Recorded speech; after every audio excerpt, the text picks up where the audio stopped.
Hello everyone, welcome back to NG fun learning. आज की video में मैं शेयर कर रही हूँ mental maths worksheet for class 1 and 2। तो अगर आपका बच्चा क्लास 1 और 2 में है, उसके एग्जाम्स हो गए हैं या छुट्टियां चल रही हैं, तो आप इस तरह की वर्कशीट्स घर पे बनाकर उसकी प्रैक्टिस करवाइए। ये उसके ओलंपियाड्स और अदर कॉम्पिटिटिव एग्जाम के लिए बहुत ही यूजफुल होने वाला है। तो वीडियो को अंत तक जरूर देखें। पसंद आए तो एक लाइक से मुझे मोटिवेट करें ताकि मैं इस तरह के यूजफुल वीडियोस आपके लिए बनाती रहूं। और अगर चैनल पे नए हैं तो सब्सक्राइब जरूर करें। चलिए अब वीडियो शुरू करें। How many legs do 3 frogs have? 3 frogs के कितने legs होते हैं? एक frog के 4 legs होते हैं। तो 3 के कितने होंगे? 4 into 3। ये मल्टीप्लीकेशन का क्वेश्चन हो गया। 4 3 जा 12। आंसर 12 होगा। अब ऑप्शन देखते हैं 12 कहाँ है। 10, 12, 15 यानी ऑप्शन बी सही है। Now subtract the sum of 2 and 3 from 8। The answer is dash.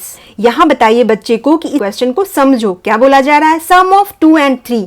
तो पहले इन दोनों के सम निकालो। 2 and 3 कितने हो गए? 5। अब 5 को किस में सब्ट्रैक्ट करना है? फ्रॉम 8। तो 8 - 5 इक्वल टू कितना हो गया? वो आंसर होगा। 8 - 5 3 को टिक करो। Next, how many sides are there? अब इस शेप में कितने साइड्स हैं वो काउंट करो। 1 2 3 4 5 6। ऐसे बच्चे को मार्क करते हुए काउंट करने को बोलिए, नहीं तो वो रिपीट कर देते हैं काउंटिंग को, इसलिए 1 2 3 4 5 6 को टिक करो। ये हो गया। Next, cross the wrong one. अब देखो इनमें कौन सा रॉन्ग है, उसे क्रॉस करना है। तो 3 4 जा 12, ये तो सही है। 3 9 जा 21, रॉन्ग, ये गलत है, तो इसे क्रॉस करना है। इस तरह से यहाँ मेंटल मैथ्स में मेनली बच्चे की मेंटल एबिलिटी की टेस्ट होती है। उन्हें क्वेश्चन को समझना होता है, इजी से क्वेश्चन को भी घुमा दिया जाता है। जैसे नेक्स्ट देखते हैं, Bob is 3 years older than Sam. If Sam is 11 then how old is Bob. अब इस क्वेश्चन को समझो। बॉब 3 years ओल्डर है, ओल्डर मीन्स बड़ा है, देन सैम। अगर सैम 11 years का है तो बॉब कितने years का होगा? सिंपली सैम अगर 11 है और बॉब उससे 3 years बड़ा है, ओल्डर है, तो ये 11 + 3 होगा यानी 14 आंसर होगा। टिक करो। तो इस तरह से बच्चे को ये क्वेश्चन समझना होता है। Next, value of 4 in 482 is. अब इस नंबर में 4 की वैल्यू क्या है? तो 1s 10s 100, इसकी वैल्यू 100 है। इस तरह से simply. Next, total of 3 7 and 6। Take away your answer from 20। अब यहां भी दो चीजें बोली जा रही है। टोटल अप यानी सम करने को बोला जा रहा है, किसकी? 3 7 and 6। देन टेक अवे यानी सब्ट्रैक्शन करना है आंसर को, मतलब इन जो तीनों को ऐड करने के बाद जो आंसर आएगा उसे 20 में माइनस करना है। 3 + 7 + 6 16। अब दूसरा पार्ट क्या बोल रहा है क्वेश्चन का? 20 में से आंसर यानी 16 को माइनस करो, जो आ रहा है वो आंसर हो गया फाइनल 4। तो इस तरह से 4 is the answer. Next, Sahil ate 6 toffees and Ratna ate 3 toffees. How many total toffees did they eat in total? अब यहां बात हो रही है कि 6 टॉफी साहिल खाता है और 3 टॉफीज रत्ना खाती हैं। तो दोनों ने टोटल कितने टॉफीज खा लिए? यानी सिंपली दोनों को ऐड करना है। 6 + 3 = 9 और 9 वाले ऑप्शन को टिक करो। Very easy. Next, what will be the next number in the given series? इस सीरीज को देखो और बताओ कि नेक्स्ट अब कौन सा नंबर होगा। तो यहाँ क्या हो रहा है? 11 22 33 44 यानी सिंपली ये 11 की टेबल लिखी हुई है। तो यहाँ 11 2 जा 22, 11 3 जा 33, 11 4 जा 44। तो अब 11 5 जा 55। इन क्वेश्चंस को समझना ही मेन होता है, समझ जाने के बाद ये बहुत इजी होते हैं। Now next, the ruler is 12 eraser long. How many pencils long is the ruler? अब इस फोटो को देखो, क्वेश्चन को पढ़ो और समझो। यहाँ एक रूलर बना हुआ है और नीचे इरेजर्स बने हुए हैं और एक पेंसिल बनी हुई है। क्वेश्चन में क्या बोला जा रहा है? रूलर इज 12 इरेजर लॉन्ग, मतलब ये रूलर 12 इरेजर के इक्वल है। इसकी लेंथ और 12 इरेजर की लेंथ सेम है। अब एक पेंसिल भी बनी हुई है और ये पेंसिल 3 इरेजर्स को कवर कर रही है। ये पेंसिल 3 इरेजर्स के बराबर है। तो अब पूछा जा रहा है कि अगर पेंसिल से मेजर किया जाए तो रूलर की लेंथ कितनी पेंसिल होने वाली है? Very easy. इसमें बच्चे को बताइए कि अब 3 इरेजर इक्वल टू 1 पेंसिल, तो नेक्स्ट 3 से फिर 1 पेंसिल, अगली 3 से फिर लास्ट 3 से फिर 1 पेंसिल, तो कितने पेंसिल्स कवर हो गए? 1 2 3 4। तो इस तरह से ऑप्शन पर हो 2 पेंसिल नहीं, 3 पेंसिल्स नहीं, 4 पेंसिल्स, यस, यहाँ 4 पेंसिल्स इक्वल टू 1 रूलर की लेंथ हो रही है, तो इसको टिक करो। तो इस तरह से बच्चे को समझना जरूरी है यहाँ कि ये क्वेश्चन क्या बोल रहा है। अगर समझ लिया उन्होंने देन ये बहुत इजी लगेगा उन्हें। Next, which shape will fit in the given figure. अब ये फिगर दिया हुआ है, इसमें कौन सा शेप फिट होने वाला है? स्क्वायर यहाँ फिट नहीं होगा, सर्कल ये भी नहीं होगा, ट्रायंगल, यस, यहाँ ट्रायंगल फिट हो जाएगा इस तरह से, तो सी सही आंसर है, ये टिक होगा, ये हो गया। Now next, arrange 79, 32, 27 and 100 in ascending order. अगर आपने इंक्रीजिंग और डिक्रीजिंग लिखा है तो फिर भी बच्चे कर लेंगे, असेंडिंग और डिसेंडिंग में कंफ्यूज रहते हैं। तो बच्चे को बताइए कि काम को जल्दी करने के लिए इन चारों नंबर में सबसे बड़ा नंबर कौन सा है? 100। तो 100 किस में? लास्ट में आ रहा है, इंक्रीजिंग मतलब सबसे बड़ा नंबर बाद में आएगा, तो 100 यहाँ और यहाँ इन दोनों ऑप्शन में लास्ट में है, तो इन्हीं दोनों में से कोई एक सही आंसर होने वाला है।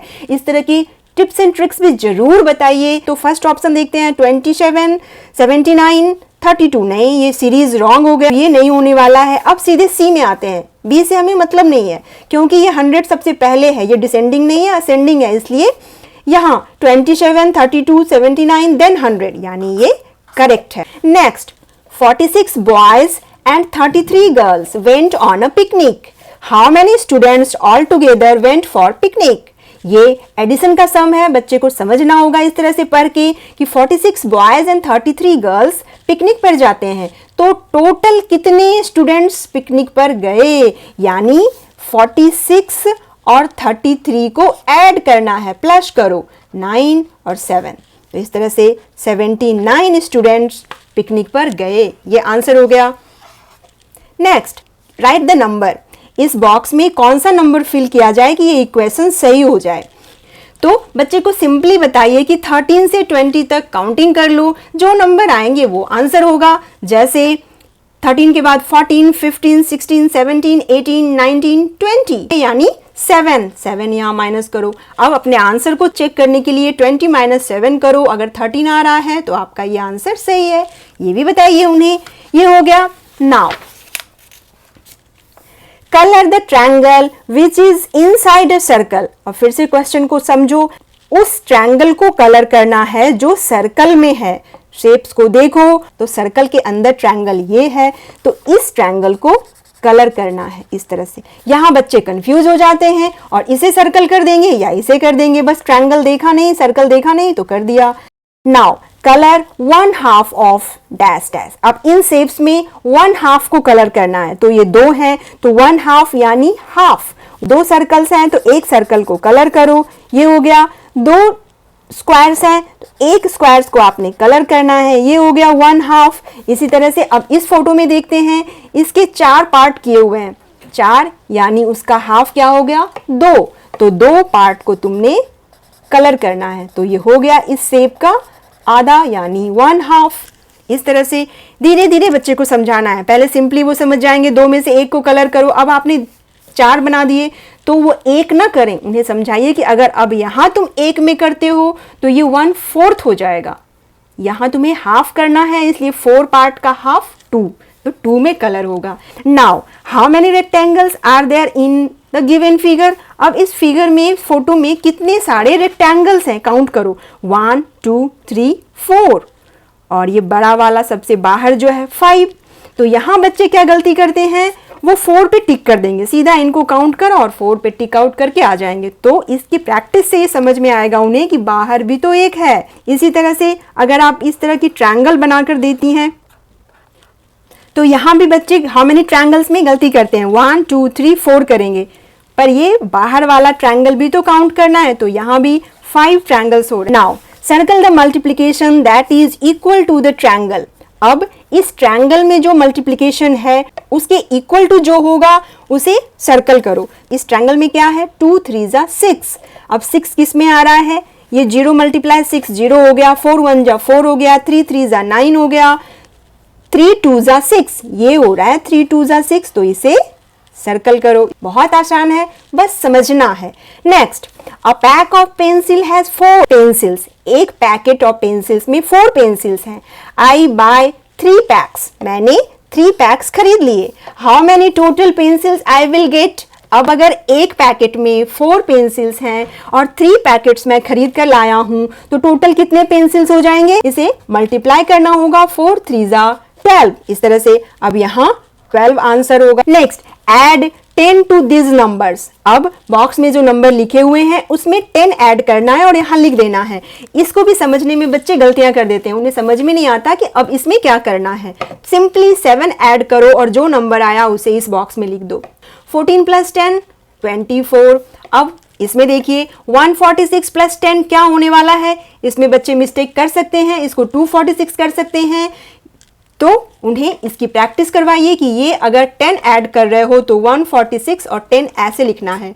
तो इस तरह से इनको ऐड करोगे तो क्या हो गया? 156। Very easy. Now subtract 10 from this numbers. अब 10 सब्ट्रैक्ट करने हैं, तो 15 - 10 जो होगा वो इस बॉक्स में लिख दो। 27 - 10 17, 58 - 10 48। वेरी इजी, बस समझना है। नाउ हाफ ऑफ द 8, मतलब 8 का आधा कितना होता है? 4। इसी तरह से डबल ऑफ 7, 7 2 जा कर दो तो 14।